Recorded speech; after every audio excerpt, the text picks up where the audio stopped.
Hello दोस्तों, मैं उनका Sakya aren't coaching centre memories. आज क्लास में आपका स्वागत। आप लोग यूट्यूब पर जो पेपर था उसका सॉल्यूशन करा रहे थे हम लोग, और जो सीट आपकी है, जो नए बच्चे देख रहे हैं, एक बहुत अच्छा रीजनिंग का सेट है, आप लोग उसको देखिएगा। अगला क्वेश्चन आपका था पासे से संबंधित। ये पूछ रहा है कि नीचे अगर 2 होगा तो ऊपर क्या होगा। तो पासा का प्रसार किया करो पहले, ठीक है। जैसे ही पासा का प्रसार करोगे आप, तो कंडीशन ऐसी आएगी। तो कॉमन हमारे पास 3 दिख रहा है। जैसे ही आप ऐसे रखोगे 3 और 2 5, ठीक है। इसमें रखोगे तो 6 1, मतलब 1 6, ठीक। अब रखोगे यहाँ से तो आपका आ जाएगा 6 1, ठीक। अभी पूछ रहा था कि 2 के ऊपर नीचे क्या रहेगा, तो 6। 2 नीचे है तो ऊपर क्या होगा, 6। अतः आंसर आपका डी से, ठीक है भाई। अच्छे क्वेश्चन सभी चल रहे, आपको ध्यान देना। काढ़िए कि पेपर बड़ा था, 50 क्वेश्चन कराने में टाइम तो लगता ही है, थोड़ा इसमें देख लेते हैं हम लोग, ठीक। अभी पूछ रहा है कि स्तनधारी कुत्ता चमगादड़, तो कुत्ता चमगादड़ दोनों स्तनधारी है, तो उसका नाम कौन आएगा, डी। स्तनधारी वर्ग में कुत्ता भी आता है, चमगादड़ भी आता है। ये पूछा गया कि इसमें कोडिंग दी गई है, इसमें से क्या सही होगा। ब्रेव का पूछा गया है, तो इसमें देखते हैं सी इज स्मार्ट लिखते हैं TEFE, बॉय इज ब्रेव, और इसमें आपका, तो इन दोनों में इज कॉमन है, देखो ध्यान से, इन दोनों में क्या कॉमन है, TEFE, तो TE, तो आप कहेंगे इज का क्या हो गया, TE, ठीक। अगला कलर देखते हैं आप, इसमें देखें, इसमें स्मार्ट दोनों में, तो इसमें क्या LA NA, इसमें LA हो जाएगा। स्मार्ट का हो गया LA, स्मार्ट क्या हो गया LA, ठीक है। इन दोनों में क्या कॉमन है, बॉय कॉमन, क्या कॉमन है, बॉय। इन दोनों में क्या कॉमन है, NA, तो बॉय का हो गया NA। अब ब्रेव बचा, यहाँ क्या बचा, KA, तो ब्रेव का हो जाएगा KA, ठीक है। ब्रेव का कोडिंग की पूछनी थी, तो समझते हैं कोई समस्या नहीं होगी। अब देखो फिगर रीजनिंग आ गई है बहुत ही अच्छी से। देखो इसका संबंध इससे है, तो आगे क्या होगा, ठीक है। इसमें जो बिंदी साइड थी, आपने इस साइड का थी जस्ट, ठीक है। तो अब की बार आपको ध्यान रखना है कि जो बिंदी आपकी हैं जो इस साइड चल रही हैं, और दोनों जस्ट आपने दर्पण प्रतिबिंब बनाया, क्या बनाया, दर्पण प्रतिबिंब। तो इसका दर्पण प्रतिबिंब लगाओगे तो जस्ट कैसा हो जाएगा, ये वाला पार्ट इस साइड, ये वाला पार्ट इस साइड, तो क्या दिखेगा आपको, डी। क्योंकि इसमें 2 बिंदी लगी हैं, तो 2 बिंदी इस साइड हो जाएंगे आपके, ये वाला इस साइड, ये वाला उस साइड, जस्ट, ठीक है। तो आपको दिखेगा डी ऑप्शन, ठीक। कोई दिक्कत, दर्पण प्रतिबिंब देखा गया, ध्यान देखो इसमें, तो इसका इस साइड ये साइड हो गया। तो अब की बार तो अगली अनुक्रम में यही रहेगा आपका, कोई समस्या, 2 2 है, 2 2 बाहर, इसका दर्पण ये, इसका दर्पण ये हो जाए, ठीक है। और कुछ था, संभवतः यही था, यही है।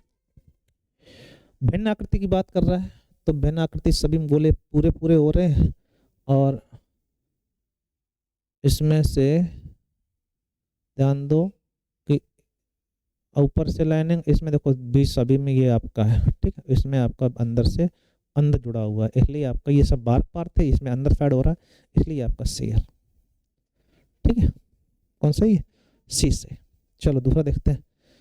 ये आकृति को प्रतिरूप पूरा करना है, तो सीधी बात है, जैसी आ रही है उसी हिसाब से ऐसी जाके ऐसी होनी चाहिए, तभी तो हो पाएगी। ऐसा किसमें दिख रहा है, वो एक ही ऑप्शन है, कौन सा, बी। ये वाला पार्ट आपको देखना, कौन आ बी दिख रहा है आपको, बी सही हो जाए।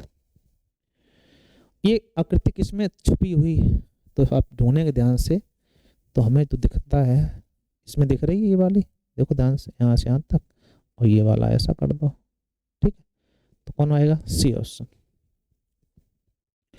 दर्पण प्रतिबिंब लगाना है, तो दर्पण प्रतिबिंब में आपको पता होना चाहिए कि दाएं का बाएं चेंज होता है, ये वाली पोर्शन इस साइड, इसको इस साइड करना है, ये आपकी इस साइड में चाहिए, ठीक है। पहला काम तो ये तो होगी नहीं, और ये भी नहीं होगी, तो कौन होगा, यही है आपका। इन दोनों में देखते हैं अभी, हाँ ये इस साइड आ गया, ये इसको साइड आ गया, और ये वाला पोर्शन आपका उस साइड जाना चाहिए, तो लाइनें ऊपर से आनी चाहिए, ठीक। ये लाइनें इस साइड होनी चाहिए, लाइनें ऐसी होनी चाहिए, ठीक। तो ऑप्शन आपका रहेगा, अच्छा 3 3 लाइनें हैं, 3 लाइनें इस साइड हो गई। अच्छा इसको स्टार्ट था, तो ये जब जाएगा तो बाहर साइड क्या हो जाएगा, बाहर साइड, तो ये नहीं, ए ऑप्शन आएगा, कौन आएगा आपका, ए ऑप्शन। एक जो आपका जो इस साइड ऐसा बना हुआ है, तो जब पलटेगा तो ये उस साइड हो जाएगा, अतः ऑप्शन आपका ए सही। ठीक है भाई।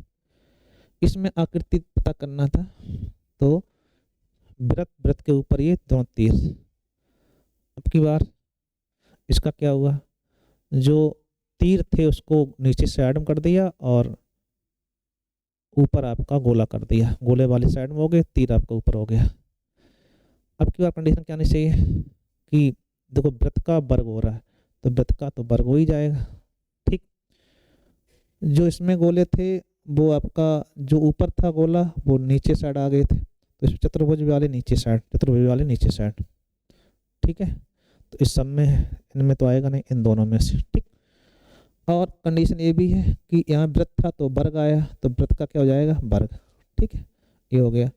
और जो साइड में गोला था ऊपर होना चाहिए गोला, ऑप्शन आएगा डी। ठीक है भाई, इस हिसाब से आपको देखना है, बहुत समस्या नहीं आनी चाहिए, हम समझते हैं सिंपल से क्वेश्चन है, हो जाना चाहिए। देखो जब ऐसी कोडिंग आती है तो आप ये देखो इसमें सब अक्षर हैं कि नहीं, जैसे हमारे पास ए है, एल बी है, ओ है, सी है, सब आ रहे, तो बस इसमें छांट रखना। जैसे ए हमारा तीसरा है तो यहाँ तीसरा क्या है, ए, एक, तो एक का ए हो गया। एल हमारा देखो, एल आपका सेकंड लास्ट है तो 3 है, तो डबल 3 आएगा, एक डबल 3, तो ये तो गलत हो गए, अब ये 2 बचे। ओ का क्या है, ओ का हमारा सेकंड है तो 9 आना चाहिए, तो 9 किसके साथ है, इसी के साथ है, ये भी गलत हो गया, तब कौन बचा, ए हो गया। ठीक है, तो कोडिंग कर रहे जरूरी नहीं सब कुछ मिला, जहाँ तक आप कंपनी क्या काम खत्म बात। यदि हीरे को सोना, सोने को चांदी, चांदी के रूप जो कुछ कहा जाए, तो सबसे सस्ती धातु इसमें क्या है। अच्छा, हीरे को सोना, सोना को चांदी, चांदी को रूबी, रूबी को पन्ना कहा जाए, तो सबसे सस्ती धातु कौन सी है, तो हम समझते हैं इसमें सबसे सस्ता क्या होता है, रूबी होती है क्या, मुझे कन्फर्म नहीं जानकारी। सबसे सस्ती धातु क्या होती है बताओ भाई, सबसे सस्ती धातु हमें देखनी पड़ेगी भाई। ठीक है, सबसे सस्ती धातु कौन सी है ये आपको देखना पड़ेगा। इसमें कह रहा है सबसे सस्ती धातु, इसमें चांदी है, क्या है, चांदी। इन चारों में सबसे सस्ता क्या होता है, चांदी। चांदी और क्या कहते हैं, सोना, चांदी, सब में से, तो इन चारों में से सबसे सस्ती धातु है चांदी। और चांदी क्या कहा जा रहा है, चांदी कह रहे हैं आप रूबी, तो क्या आंसर आ जाएगा, रूबी। ठीक, चांदी यहाँ सबसे सस्ती है तो क्या हो जाएगा, रूबी, अतः ऑप्शन आपका डी। ठीक है, इन सभी में तो हीरा पन्ना वैसे ही महंगे होते हैं, रूबी में समस्या थी, वो आपको देखना पड़ेगा। ठीक, अब ये देखो, आप कहें कक्षा 9th ए में पढ़ता है अंकित, उसका कक्षा में 12वां स्थान है। 9th बी में अभी लगा चुके क्वेश्चन एक हम लोग, 9th ए में उसका 12वां स्थान, और 9th बी में उसका उस कक्षा में 8वां स्थान है। कौन सा, 8वां। और एक्स, बी और सी में सभी मिला के एकत्र किया जाए तो उसका स्थान कितना आ जाता है, 13वां स्थान। कितना होता है, 23वां स्थान। एक आपका सी, और इन तीनों मिला के आई, एक्स, ए और ये ए, बी, सी तीनों मिला के अगर देखा जाए कोमा करके, तो इसका स्थान आता है कितना, 23वां स्थान, 23।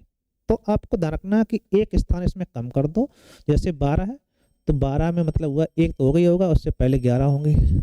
इसमें 8 होगा तो उससे पहले आपके 7 होंगे, 7 11 17 हो गए, और एक स्थान सभी में कॉमन हो जाता है, वो कम कर दें आप, तो 23 में तो एक कम, तो आप कहेंगे बचे 22। 22 में से 17 कम कर दो, तो यहाँ पे स्थान जो होगा 11, 11 और 7 17, 17 कम करोगे 22 से तो कितना बचेगा आपका, तो 12 में तो 7 कहीं 5, यहाँ बचा और 5 बचा आपका, तो 5 बच्चे आएंगे। 5वां स्थान जे, और 5 और 1 6वां स्थान, कितना जाएगा आपका, दोबारा देख लेते हैं हम लोग। अगर मान लो 6वां स्थान है तो 5 7 5 12 और 11 गड़बड़ हो जाएगा, 23 हो रहे, तो चौथे 5वां स्थान आएगा, क्या आएगा, रुकना। अगर एक स्थान ये आपका एक एक समय मान लिया जाए तो इनका योगफल 22 कितना होना चाहिए, 22।